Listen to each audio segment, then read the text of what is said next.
ரவைக்கு பதிலா கோதுமை ரவை போட்டா எப்படி இருக்கும்? என்ன இதை விட கொஞ்சம் ஹெல்த்தியா இருக்கும். அப்ப செஞ்சிடலாமா? அடுத்த வீடியோல செஞ்சிருவோம். ஓகே. ட்ரெண்டிங்ல இருக்கிற பூவால புட்டு செஞ்சிடலாமா? முதல்ல ரவையை நெய்யில பொன்னிறமா வறுத்து எடுத்துக்கோ. கொஞ்சம் ஊத்திடு. போதும். ஐயோ சிரிங்க. போதும்.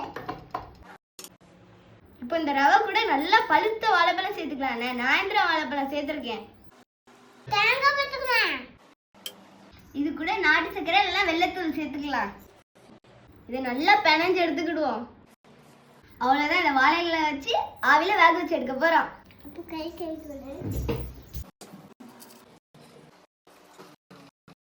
ஒரு 1/4 மணி நேரம் வேகட்டும்.